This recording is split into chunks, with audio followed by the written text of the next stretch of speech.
Hello, I'm Dewsnap. Welcome to DSP Spotlight. The film we are about to see is the 2008 remake of Manuel Costanizza's classic costume drama Sugar Cubism. The 2008 incarnation was filmed entirely on the grave of screen legend Charlie Chaplin. The film was adapted from an early 13th century Kenyan folktale entitled The Monster Mash.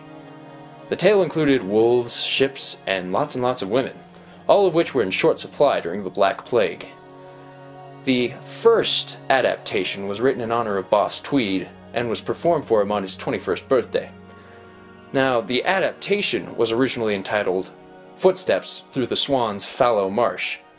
The play resonated so strongly with Boss Tweed that he financed the transcontinental tour out of his own pocket. The tour was said to be so successful that women turned their bodies into human bridges for the actors to walk across whilst entering and exiting their stagecoaches.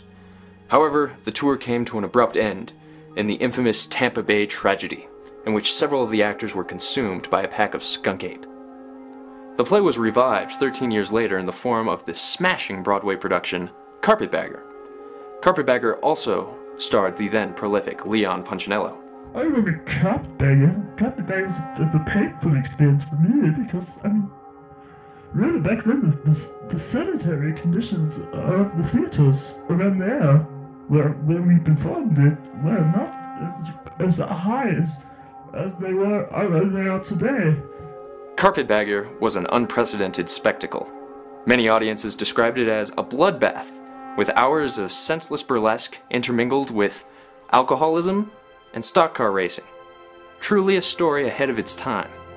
In 1919, Intercity Talent Scouts wrangled up what was left of the original cast and remade Carpetbagger to one of the first silent films to include sound.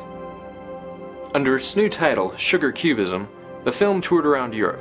However, the production ran into problems when a young Calvin Coolidge was cast in the title role of Bernie Raybanks. Bernie Raybanks was, of course, the wealthy young man about town who learned to play the violin and dressed as a Russian bourgeoisie for greenbacks. President Tooby Coolidge, nicknamed the Milkmaid, could not pull off this role due to the whiteness of his skin. Well, my first day on the set was my first experience in cross-dressing. Slightly uncomfortable at the time, I kept an open mind. As World War II raged in Europe, Frank Capra unearthed the original production notes for Sugar Cubism and purchased the rights for the tidy sum of $35,000. Cary Grant was cast in the role of Crackers O'Toole, and Ava Gardner joined the cast late in production in the small role of German number 2. No! It couldn't have been Charles because Charles was killed in an automobile accident in 1918. As a controversial and consequently high-risk film, studio execs demanded that the film be rewritten to conform to the then wildly popular circus film genre. With the winds of change blowing gently behind its gossamer sails, Sugar Cubism went on to become one of the greatest and most loved cult classics of all time.